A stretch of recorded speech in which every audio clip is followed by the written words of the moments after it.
Well, today I'm going to work on one of my least favorite devices to work on, and that's got to be the BOSE 3-disc changer for the wave system. Those things are a pile of crap when they break, a real pain in the ass to work on. Let's see if we can get this one going. Let's check it out. In this episode, I have another one of these BOSE wave radio systems with the 3-disc changer, and the problem on this one is in the 3-disc changer. I'm told that the main unit works properly, just the 3-disc unit has a problem, so we're going to just deal with that, and hopefully this is not one that is beyond repair. Hopefully this is going to be one that can be repaired, because as you know, BOSE don't really support these units anymore, so they won't service them. There are no parts available for them. There's not even any service data. But I have been fairly lucky in the past, and I think all but one of the units that I've looked at in the last year have been fully repaired. I had one unit that did have some issues, and there was no video made on that one, but I had one that wasn't repairable, but most of them have been repairable. Let's take a look at this one. I'm not even going to try to put a disc in, because I've seen what it does when you push the disc in. It just kicks it back out. So let's get into this one and see if I can find the problem with this unit. Now, this is a little bit newer than some of the other ones that I've seen, because you see this one says engineered in the USA, made in Mexico, but the last units that I actually had here, they were all made in USA. This one's also a factory renewed. In other words, this is a refurbished product. So this unit is broken in the past, and it went back under warranty and was refurbished and then sold again. It should be noted that the main radio on this one says made in the USA. So the main radio was made in USA, but the CD changer was made in Mexico. So these units come apart by 4 screws that hold the top on. These units are pretty easy to get into. The common problems on these are the elevator, or plastic part of the elevator screw that breaks, and mode switches, detection switches. There's a mechanical switch that causes problems on a lot of these units, and that may very well be what the problem with this one is. We'll find out once I get into it. And I think I got all the screws. It should only be the 4, and then the top should lift off. There we go. This was serviced actually over 2 or 3 different sessions, so you may see some continuity where it seems to jump ahead in time. That's because I set it aside and came back to it. Okay, the first thing I want to do on this, I want to actually take the mechanism out. I want to elevator screw looks okay there. I'm going to take the mechanism out, and I'm going to make it go through its motions manually by just turning releasing the clutch and turning the screws by hand. So we'll take out the screws to hold the chassis in place.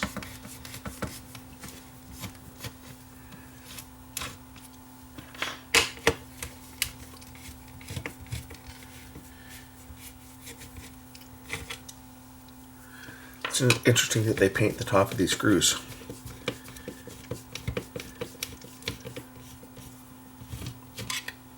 Does that indicate that it's a refurbished product? The 4 screws that hold the chassis in have been painted with white paint on the top.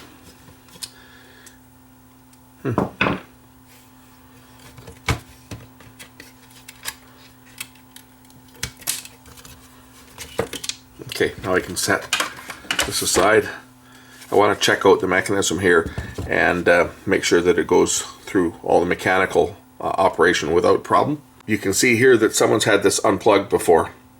They've had this shunt put in place to protect the laser diode. So somebody's been into this before, and again, the screws have been painted. So I bet you the switch on here was one of the things they cleaned when it was in for refurbishment, because it is a common problem. So the first thing I'm going to do is I'm going to remove the board here, as I want to be able to get at the gears and turn them by hand. So to do that, I'm also going to put a short back on the shunt for the laser. This is to protect the laser diode when I unplug it. Of all of the ESD sensitive components you're going to come across, the laser diode is one of the most sensitive to remove. the screws that hold this circuit board in place. So you always have to put that jumper in place, or shunt, put that short in place before you unplug the cable, because just the little length of cable is enough to attract enough ESD energy to pop that diode. So put the short in, that will prevent the laser diode from being damaged. Like this, do not reuse.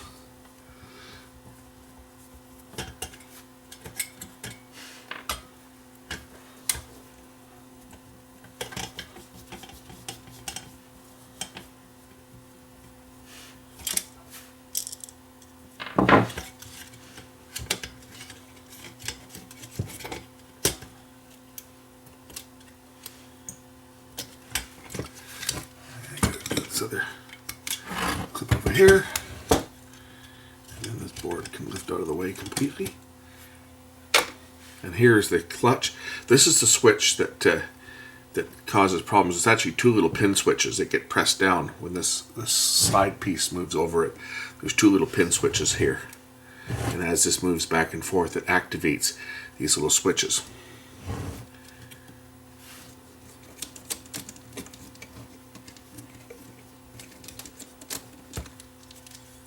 There's more switches underneath this little gear here. You'll see that there are two more little pin switches here and here.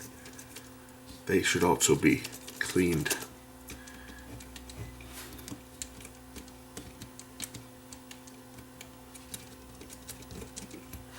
So when I release the catch here, I should be able to raise and lower the deck.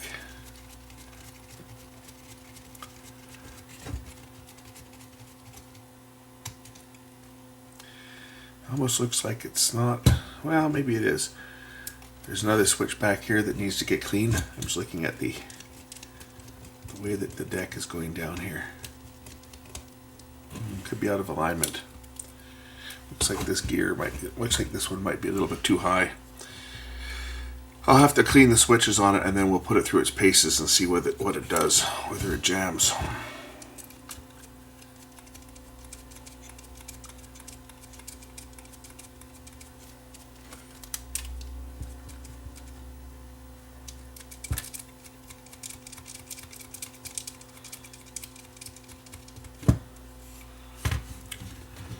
But let's get some contact cleaner into these little switches here first. Make sure that they're clean, and then we can test the thing out and see what it does. So there's a switch here, there's two switches here, and then there's two more switches over here that should get some contact cleaner sprayed into them.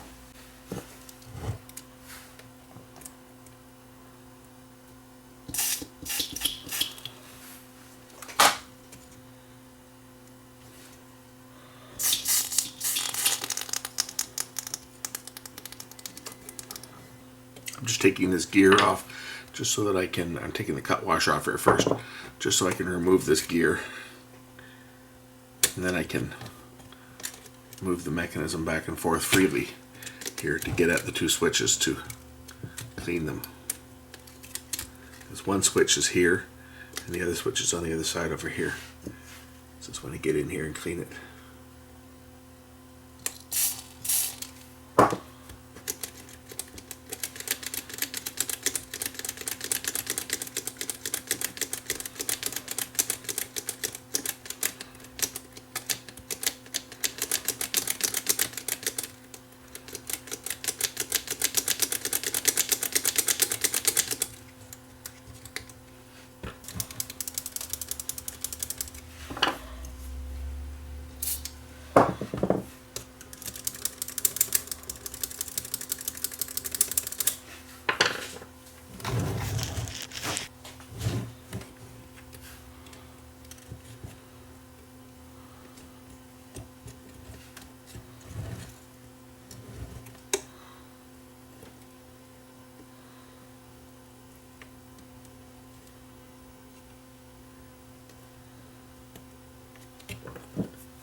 Looks like this may be sticking a bit. We may be a little bit out of alignment on this one side here. Let's just see what happens if I try loading a disc.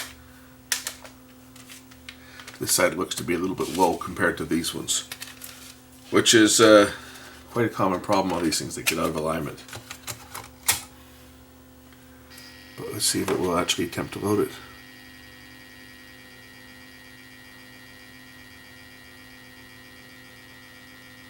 I will say no.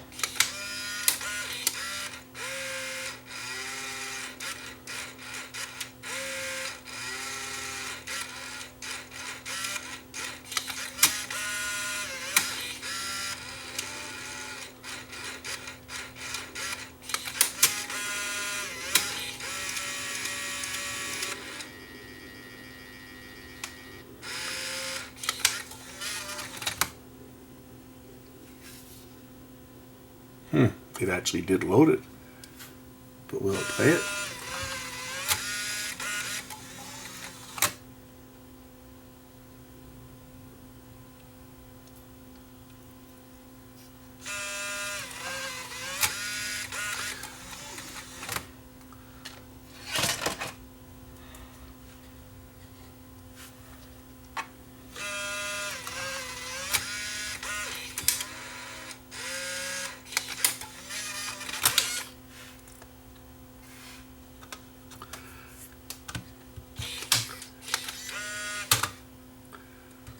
It might be the elevator screw on this one. The plastic may be broken on it. I'll have to take it apart and take a look at it. Now it's stuck with the disc. And it did eject my disc. So now we have to take this mechanism apart. A little more serious on this one than just the switches, which is also a very common problem. So now we dig into the actual mechanics of this mechanism. Looks to be this one elevator screw is lower than the rest, which is a common problem. Usually there's a plastic piece that breaks, and it looks like that plastic piece is broken. You can see it right down there. See the plastic base? This is what breaks on these things. It's the weakest link. Is what keeps this thing from getting out of alignment. When it breaks, the screw, the elevator screw gets out of alignment, and then you end up with a mechanism that's lifting on one side or not the other. See how the mechanism's going downhill like this? That's because this retainer clip is broken. So we'll take this apart and see whether I can actually fix this or not. I've had pretty good luck. I think I've done 3 or 4 of them in the last year, and they've all held up pretty good. So we'll take this one apart and see whether this is another one. But this is a more major repair on this thing now. The switches cause problems, and I think a lot of times it's the switches that cause this problem because they don't signal the system to stop turning the gear, to stop turning the motor, and it breaks it. Anyway, it's broken on this one, so that's what we have to address that. So now it's time to take this whole thing apart. Let the fun begin. For anybody that's going to take one of these things apart, trust me, you want to video every aspect of this so that if you need to go back and look and see what you did, you'll see what screws you took out and where they came from. Because it is not a real simple mechanism. So it's always best to roll tape, as they say, when you disassemble one of these mechanisms, so that if you need to, you can look back and see what you did.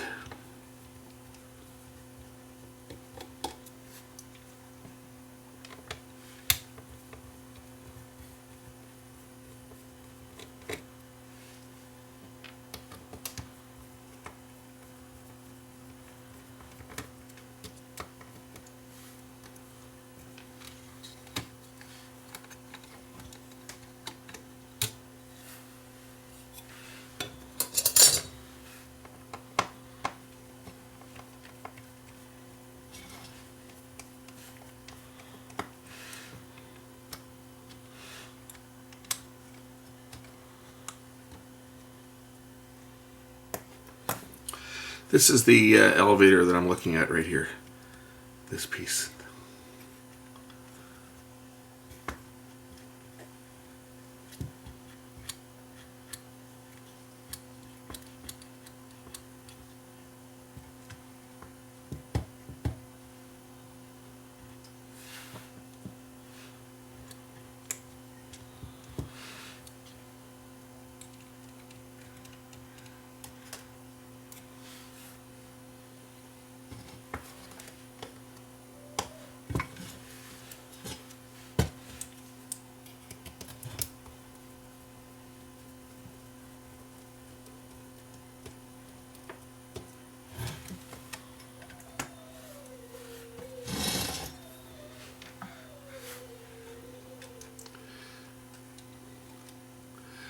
This little lever here also comes out. It fits into this hole here. So just got to remember that that goes back in there. I remove this top piece here. This should lift out now. This whole mechanism should lift out, gears and all. And I may have to remove this off the switch, I think. I'm going to remove this switch here. Or at least loosen it so that I can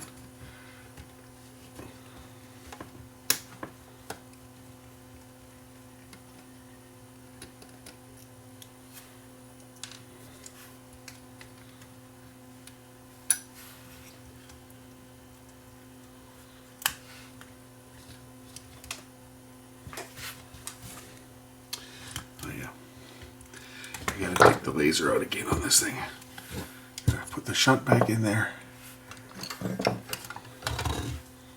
and unplug it.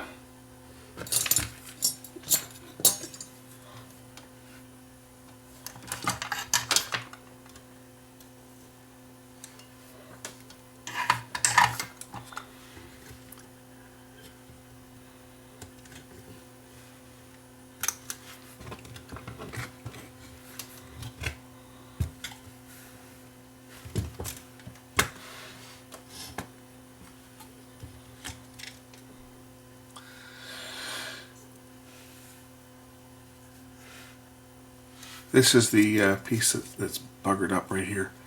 You'll see the plastic collar. It actually locks into this base here. So if I lift this up, if I unscrew this, there'll be a spring in here as well. I don't want to take the whole mechanism apart if I don't have to, but there's a plastic collar that fits on the bottom of this screw in below this spring.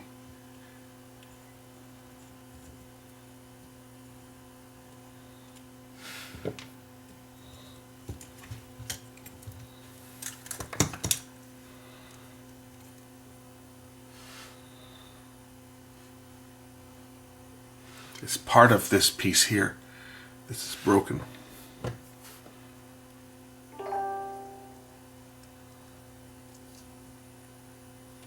can get it out of there.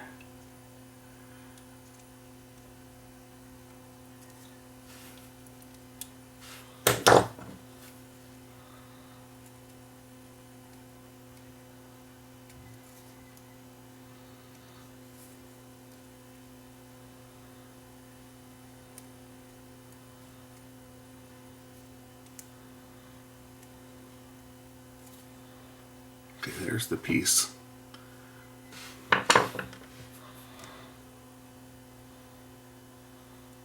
This is the bottom of the screw, the elevator screw, and it actually is part of this piece here.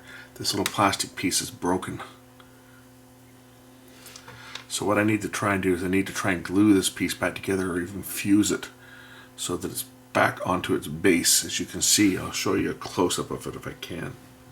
But it's snapped off.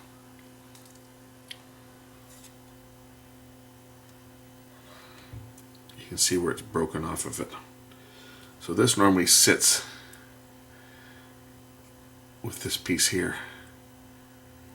That's normally what the piece looks like. And it locks into the base with these little tabs.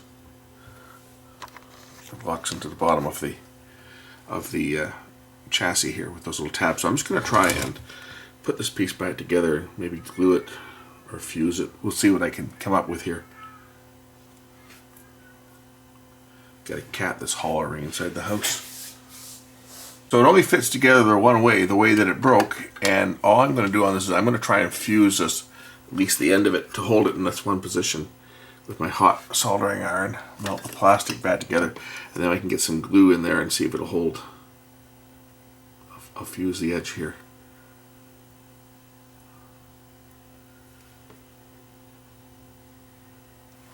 A couple places. And I'm going to get some glue, and we'll try and glue this together and see if that will hold it. That's what the piece is supposed to look like, but to say, BOSE don't make these pieces available, and they break. The majority of these things, or a lot of them, this is the piece that breaks. The plastic piece, the weakest link, right? This breaks, and then once it breaks, then the mechanism itself is kind of foobar. It goes in like this, and then it turns to latch in place. There, drop the holes down, there they go. And then this thing, once it's put in there, this thing turns and locks in place.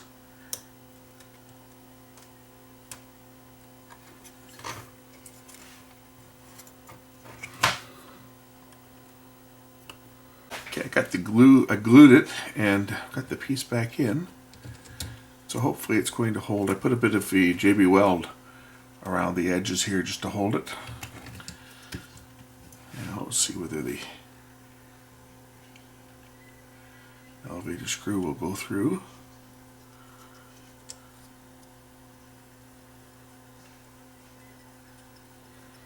Which it appears to be going through quite nicely. It's got to get the spring back in there now to put the tension back in.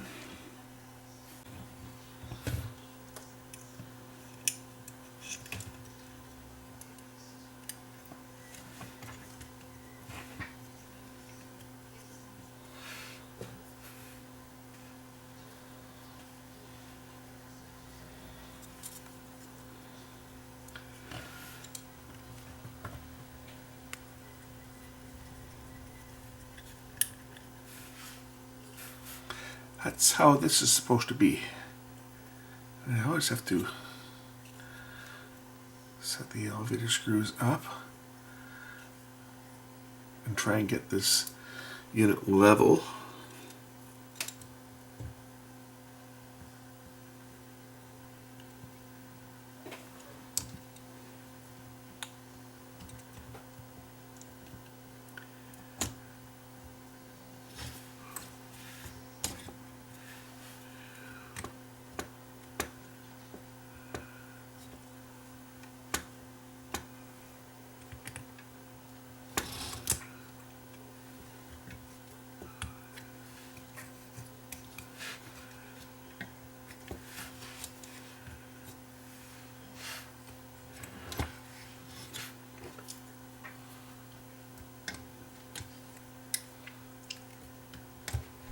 These units are not my favorite units to work on by any stretch of the imagination. I hate them. They are so involved and difficult to work on. The majority of the time, if somebody asks me to work on one of these units, I will decline. Just because of the amount of work required. It's I do the odd one, but with the exception of the ones where it's just the switches that go bad and they need to be cleaned. The other ones, like this one, this is very involved, and I can't charge enough for the amount of time. The video doesn't reflect the amount of time that I spent on this unit, because there was a lot of times when I was fiddling around with the alignment of the gears, I wasn't recording. But time-wise, spent on this was probably 5 to 6 hours of work, and I can't charge enough for it. You know, $100 wouldn't even begin to cover the amount of work required to fix these things, and people don't want to spend a lot of money, but reality-wise, these things are just a pain in the butt. So keep that in mind if you get in one of these units.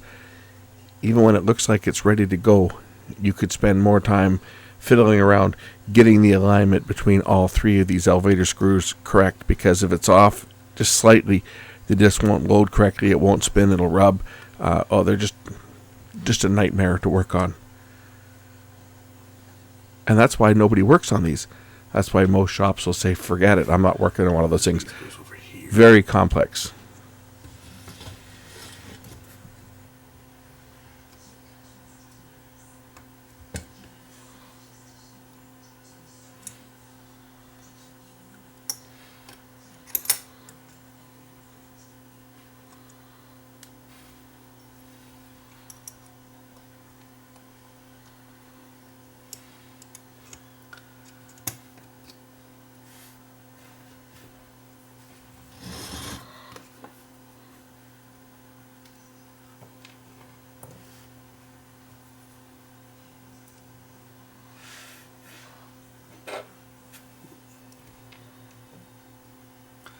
It's the small screw here that goes into the side here to hold this piece in place.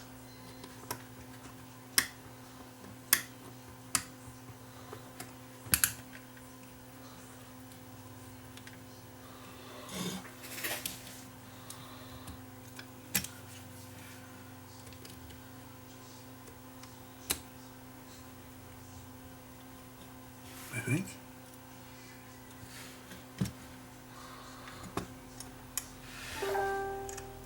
Oops.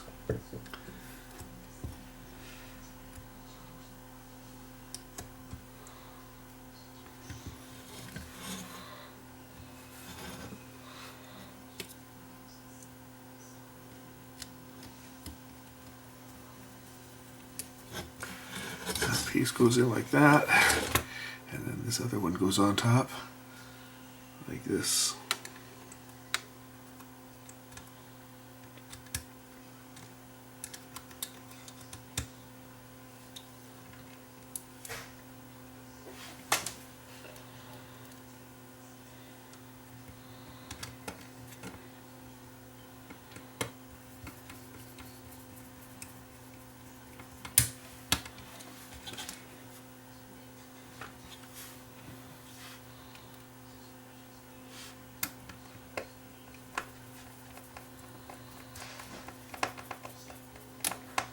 And then the switch back into here.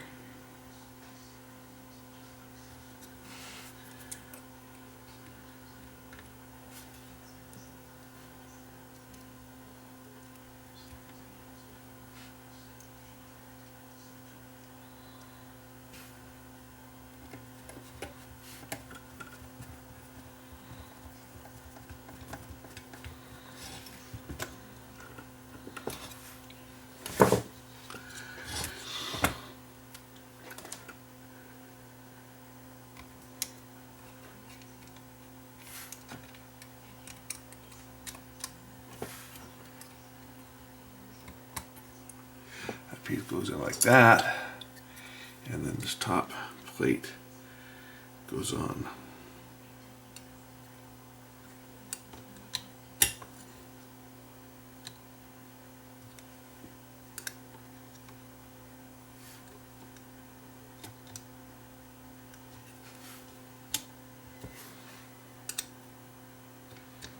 Like that. And oh, this screw doesn't go in yet. This screw goes in after. It holds both pieces together.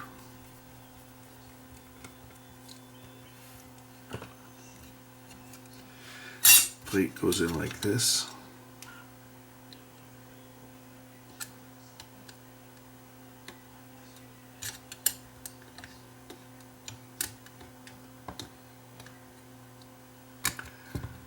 Drops in place like that, and then the retaining screws go in.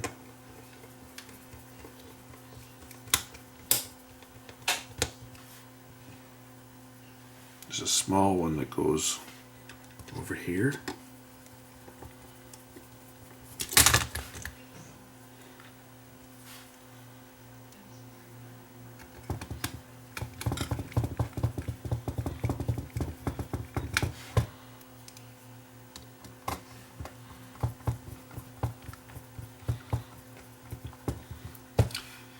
I'll be putting the mechanism through its paces manually before putting it back together.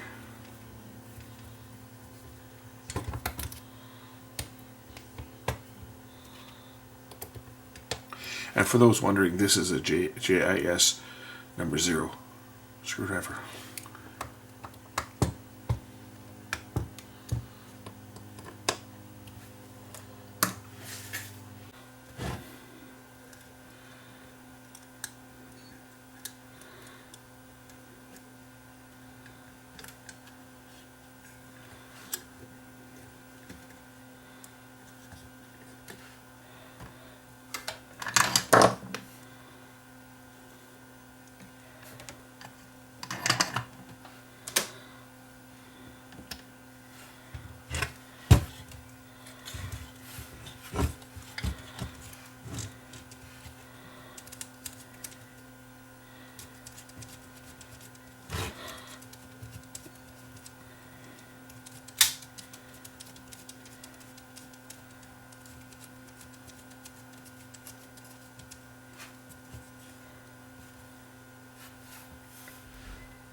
So one thing you want to do on these is you want to work them through manually by releasing the clutch here, push the clutch up, and just turn the gears manually to make sure that the mechanism goes up and down smoothly.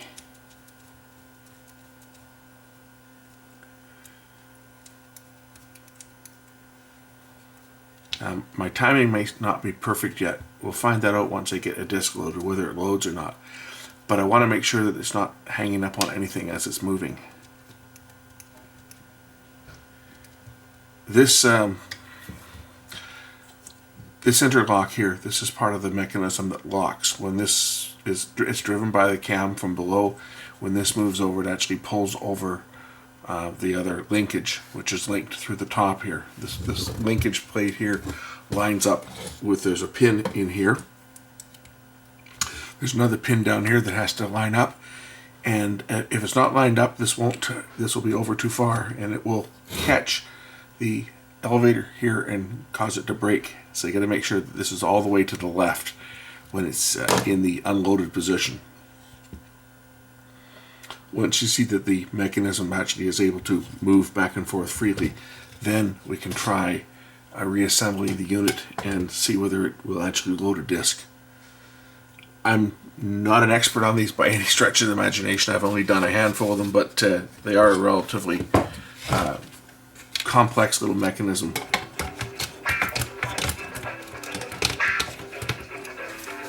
That'll be the phone.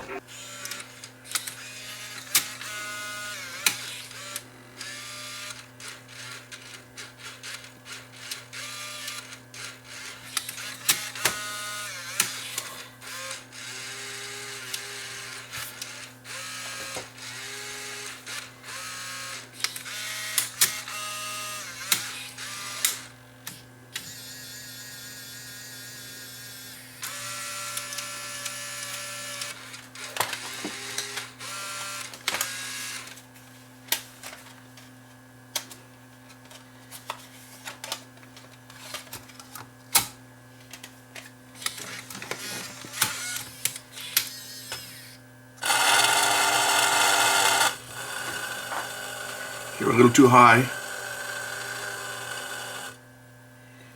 A little too high on this one side, so I gotta lower down this side a little bit. Looks like.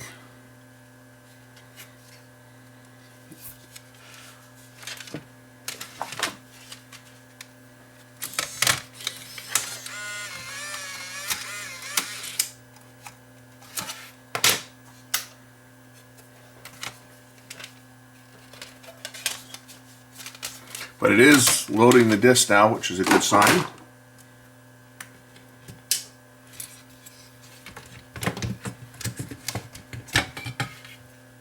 Oops. I know if I pull the right plug.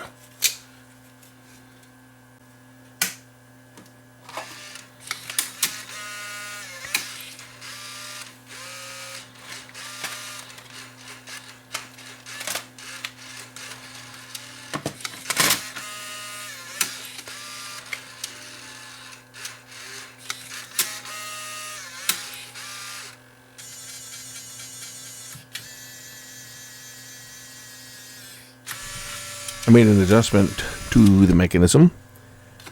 Unfortunately, I went the wrong way, and now it's not loading at all. So I got to pull the mechanism again. This is going to be an ongoing thing for a while.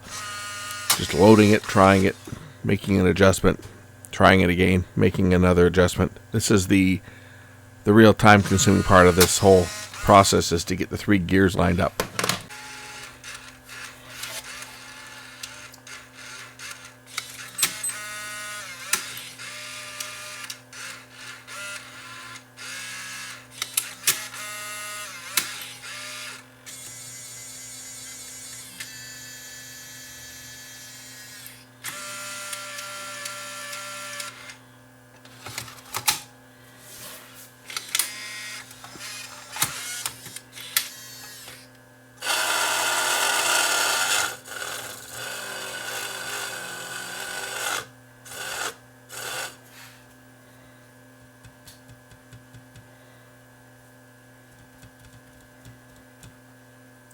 Our alignment is out just a little bit.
Okay, we're slipping a little bit, but we're close.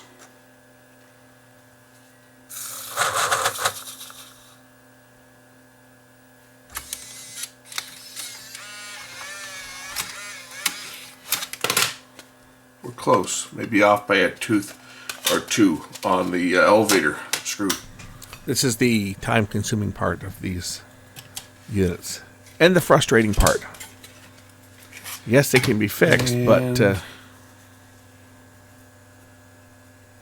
you're basically prying up the gear side down just a little bit and moving them 1 or 2 teeth at a time by just raising up the gear here a bit and just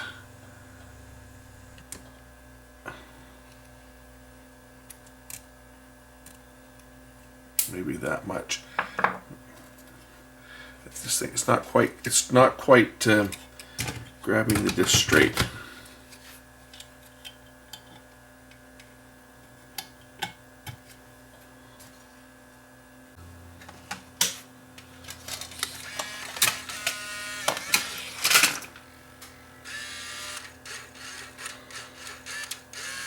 It was stuff like this that made me glad to have gotten out of the repair business as a profession.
might work.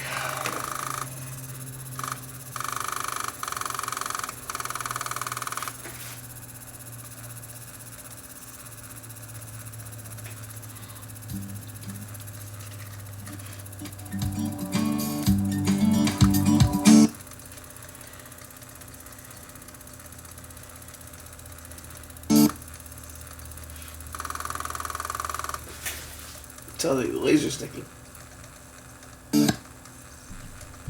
Well, it's close. Very close. We'll get it.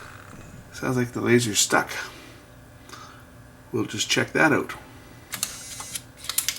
It's loading now, which is good.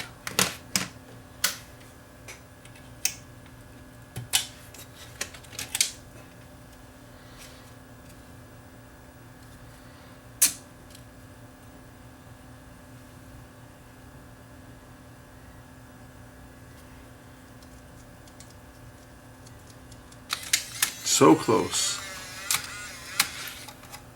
Problem with these mechanisms is to get the alignment on them.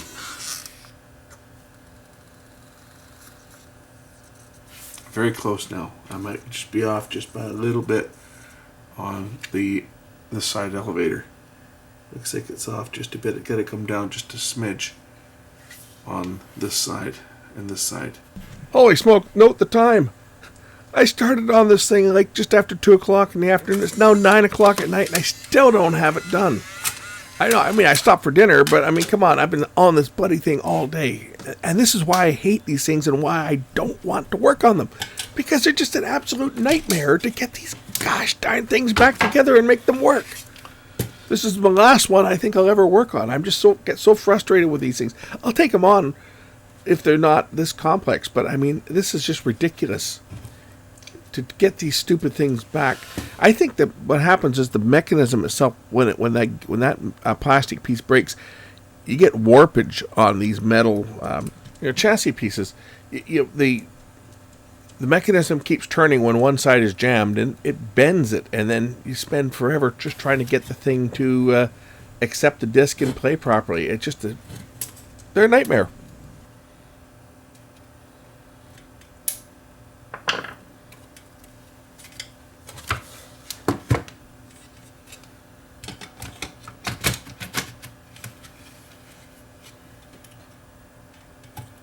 When these changers work, they work okay, but when they get out of alignment, they can be really quite temperamental, because you've got 3 elevator screws and they're linked together by gears, but if the gears get out of alignment, which happens when this breaks, when that elevator breaks. Oh, we're very close. I can just hear a bit of rubbing now.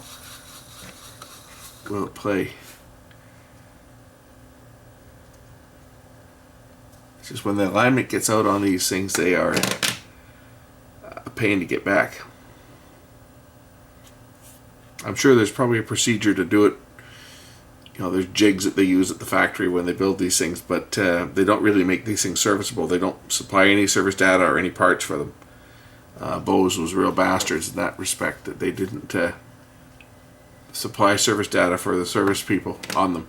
It was just sent back as a non-serviceable part, and they sold you a whole new unit. But then they don't even do that anymore because these are no longer supported, these units.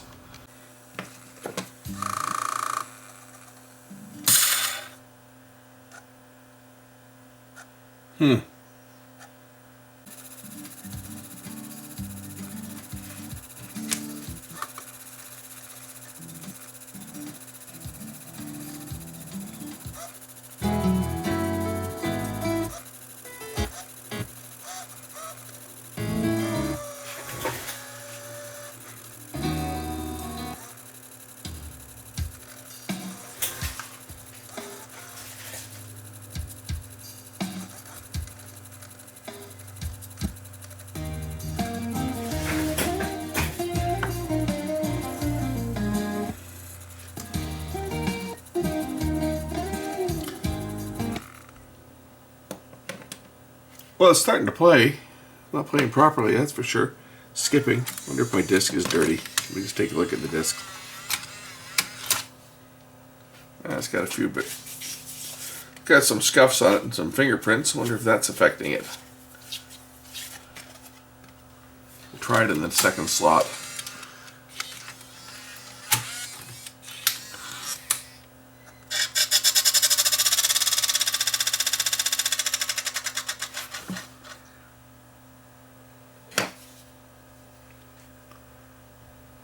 Back to the drawing board, as they say. We'll pull this chassis again and just try tweaking the gears again and see what happens. It's I'm starting to think that this mechanism may have a bit of a bend to it, and that's why I'm having that's why I'm having the little troubles I'm having. Is that it's bent.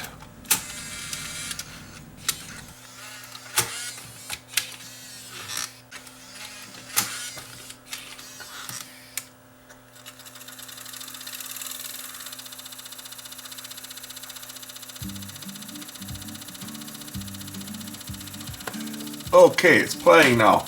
It's making a rubbing sound, but it's not skipping. Okay, I made one more adjustment after this. Actually did it off camera because a lot of the adjustments were made off camera because just so time consuming.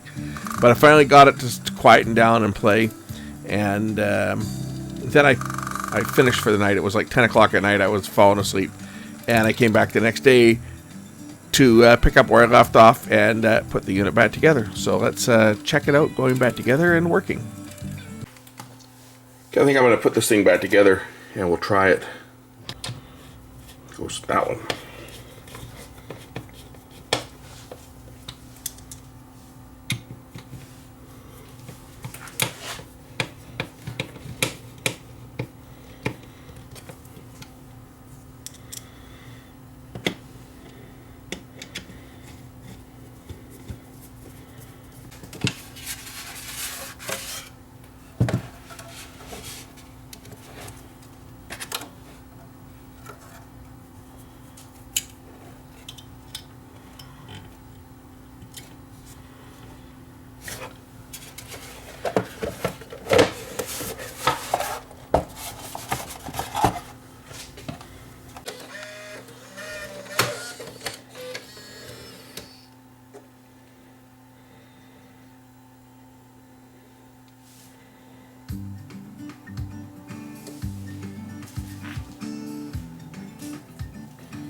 Now I'm just going to check the main CD player as well. I didn't test that one because they claimed it was okay. So we're just going to check this one as our final check.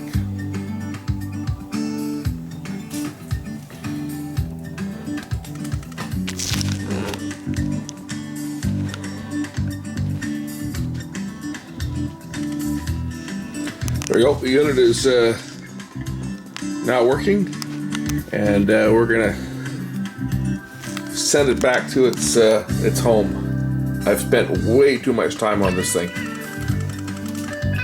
I hear it ticking once in a while too.